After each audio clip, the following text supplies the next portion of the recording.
plantation was home to the Willow family over the course of several generations. The original farmhouse, built in 1825, witnessed Georgia's growth from a small farmer of what we now consider the yeoman class of southern planter to the patriarch of a cotton empire. Now, why on earth did Mr. George name this place One Willow? Wouldn't Willow Plantation do just as well? George Willow didn't name this plantation, ma'am. His daughter, Lorena, was quite the talented artist. And you'll have to imagine, everyone, this area used to be just bare. George and his help... Enslaved African people? Yes. Worked together to clear the fields of acres around. But one day, his little girl begged him. Maybe you should. I got this way. Now, there's a common misconception over the origins of the war. Most people learn in school that the Civil War was fought over slavery, when actually it was more of a matter of states' rights. Oh, fuck me. States' rights. Yes. To do what, exactly? Well, in the 10-odd years before the Civil War began, you had some conflicts between politicians from the North and South. I don't want to bore you, but... we paid $5 admission to be born. I'm not. As the nation gets bigger, more territories, that's future states, are added, and some of them are free, meaning they did not allow slavery. Yes. And many plantation owners felt threatened by that. They worried that the United States would be taken over gradually by freedmen and abolitionists. That would be terrible. You're talking about the Compromise of 1850. Yes. And the Southern reaction to the Kansas-Nebraska Act, the Wilmot Proviso, Harper's Ferry. What happened at Harper's Ferry? There was... Go on. Thanks. The abolitionist John Brown tried to start a slave revolt. He raided an armory in Virginia. What, all by himself? No. He recruited black freedmen and women to join him. I had no idea. Wait, really? You didn't? That's pretty textbook. I'll try not to pay too much attention to bygones. Okay. Where was I? You claim the Civil War was started over states' rights. You don't agree. The Civil War was started over slavery. It was bigger than And that. the southern states were defensive of their right to do what, exactly? But you see, it's much more complicated than that. What? Elaborate, please. Can't say I never paid attention to what was going on in Washington. Okay, And I'm not about to start. wait, but after the last election, surely... Mary. My name is Mary. Oh my God. Oh, funny. Did you know, ladies, that's the name of one of the most tragic women who lived here at One Willow. I'm sorry, Mary, have you been living under a rock this year? Did you do nothing? Nothing will ever be the same in this country. I'm sure you're right, my dear.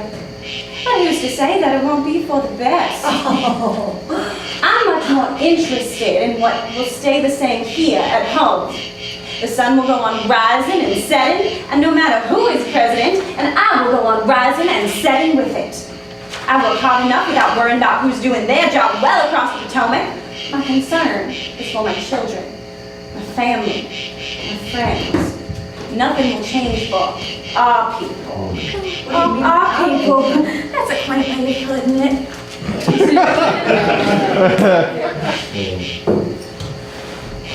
This has been my most exciting tour of the day so far. Where was I? Actually, I have a question. What is it? Are there any ghosts at One Willow? Yes. Well, when I first came to work here, I was told to watch out for Bloody Mary. Really? Isn't that a little derivative? Isn't derivative itself as a criticism a little derivative? It's a very popular name. Touche. Go on. When the Civil War ended at Appomattox, she was still a young girl. She'd seen her father, uncles, brothers go off to war and return in pieces, or not at all. It fell on the women of the house to keep the plantation running and the men folks out. Plantation women worked hard, period. They were responsible for most of the domestic labor on the plantation, from making soap and candles to salting down freshly butchered pigs, all of which is a lot tougher than it sounds. I did my thesis on this. So you can imagine how hard the women at Willow Plantation worked. Not as hard as the women they owned. Right. So, The Willows experienced the plight of many plantation families after the war. They no longer had the manpower or the resources to keep up the image they'd been accustomed to. Poor Mary was the last of the Willow family line. In 1870, she caused a minor scandal by marrying a scallywag, a man who sold supplies to the Union Army. Fact was, he was only in it for the money. He figured that by staying on the winning side, it'd be easier to help his own family recover when the fighting was done. Most people expected the Civil War to last just a few months. It did, we know. In the lost cause of the South, Mary's husband lost everything. He looked at the only family he had left, his sweet young wife struggling to keep the whole plantation running. And he decided on who was the real source of his misfortune, the former slaves who left. Oh, Jesus. What happened? It's kind of an ironic twist, really. Mary struggled most of all with the linen closet, making sure her family had nice, clean sheets when so many had been ripped up for bandages and clothing during the war. It got a lot harder when the entire staff disappeared. Aw, hell. That's the real ghost of the story? No. Mary's husband brought them to her in his arms, suggested she sew him and his friends a different kind of costume, one with a white hood that covered his face. Mary loved her husband dearly. She grew up in a time when women weren't taught to question their husbands. So she flew into hysteria, crying and shaking, and when he fled in shock, she still sat down to sew through her tears. Some say Mary was blinded by all that crying. Some say her heart was broken. Some say maybe her husband was right about the slaves that used to live at One Willow.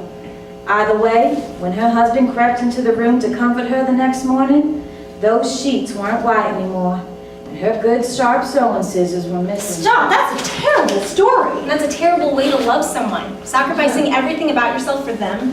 I guess that's just the way women lived in 1870. Some women do it that way in 2018, too. Kind of a strange one. Hope she isn't wandering around, lost on the grounds. Wait, which Mary are you talking about?